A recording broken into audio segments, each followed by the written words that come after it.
Chris Brown. Chris Brown has come forward. He's been on Twitter. He's really tired, and he's trying to get out the business. And the thing with Chris Brown, when Chris leaves his entourage, Chris wakes up. He has a totally different atmosphere, and he understands. When they put him back with his entourage, he goes back to those Chris because he on the MLK, hypnosis, subliminal, all of that. And Chris is a walking time bomb. If Chris Brown wants out before they kill him, because that's what's coming up, there's no way out but blood in, blood out. He's been telling a lot of truth. He's one of the first that still be deep in to say he's tired of the devil running his life. I've never heard nobody do that and still be in Illuminati. And I ain't talking about he's the front guy. He's the employee of the Illuminati, which means the enlightened ones. Okay. Now he's probably been warned. That's why they did that little thing in Philippines. He been warned to shut up.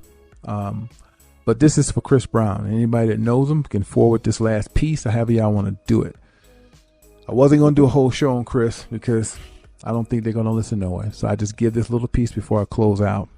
Chris Brown, what you have to do, man, like I much told Tyrese, you have to bear it all. And you're not going to be able to use BT, CNN, MSN, because all of this is controlled by the elite. You would have to go on your own, get a nice clean camera, whatever you want to say in it, however long you want to take, that's your discretion. And just spill the beans. Tell them the rituals, the sacrificing, how men sleep with men, and don't leave out names. You can't say, well, we have to do. No. When you bury it all, Chris, you bury it all. You give names, you drop names, you tell who you done fucked and sucked, as well as who fucked and sucked you, and vice versa. You have to give names. Because you're burying it all. It ain't about what you, well, we, sleep with men. No. People need to know. And a lot of these people like Oprah been cloned. That's not the Oprah that was on PBS struggling with the bad teeth. That Oprah that you see today, it's been cloned. Okay? Beyonce, Jay-Z, them motherfuckers been cloned. Eminem. I wouldn't even be surprised if Dr. Dre was cloned. Them sons of bitches are robots, man. But I'm gonna have to do a show on that because I'm pretty much lost you right now. But anyway, back to Chris Brown. You've been on the verge saying a lot of things, and you really see what's going on. When you get away from your entourage, you see it as an eye opener. You see how Birdman trying to kill Lil Wayne, right? They're gonna do that to you, and you can't hide from death. Death is inedible, but the thing is with me, if I die tonight or tomorrow, I'm good. I know who I serve. I know I never sold my soul. I know I never sacrificed anything to me. I never did anything to a man. I never molested a child in my life. I never beheaded no one because of a sacrifice. I never gave up my mama, my daddy, my brother, my sister, my niece, and my nephew. But you understand that because you know a lot of people who done that. And your mama sold you out, man.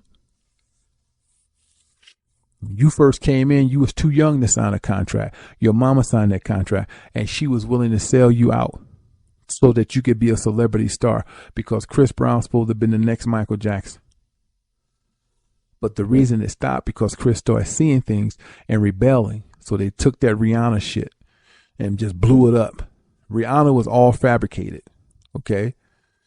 Rihanna, as my girl Ro would say, Rihanna was Chris handler. And what that mean is she was the go-to person to make Chris act right. Chris didn't put a hand on that bitch, man. Oh, that big-headed forehead. That bitch had a forehead ever since she was sucking dick in Barbados. She's always been a freak. So fuck that. So the whole idea was to teach him a lesson. And while Chris was being abused and drugged through the mud, they figured, who else can we bring up right now to get the minds off Chris to make another R&B celebrity? This is when Trey Songz come up. So they said, well, let's make Clyde Davis appointed this and said, let's make Trey Songz a household name while Chris is being drugged and getting this shit together. And that's how Trey came up, because Trey was not coming up at all until Chris took that leap of faith. It was two reasons why they wanted to bring Chris down. It was a perfect opportunity. One, for Trey to come up, and secondly, for Rihanna to handle him. And that's what happened. And when Chris finally came back around, they made him a household name again. And then Chris had another relapse, and he saw what was going on. So now they're threatening him again. It's pretty sad that the parents sell their children out, because really they living their life through their kids. They say, I want my child to be able to have a nice life. No, bitch, you want to live that life. Same thing with Gary Coleman. His parents sold him out. When Gary found out what was going on, Gary sued his parents because they took all this money. He said, well, if you're going to sell my soul, I want my money. That's what the whole fiasco was about. And any of y'all that like Lupe Fiasco, or whatever the fuck his name is, that nigga a devil, man. I peeped him on the Sway Show. He was on the Sway Show, and this nigga was talking about some real shit. And before he ended his statement, he put his hands in a pyramid.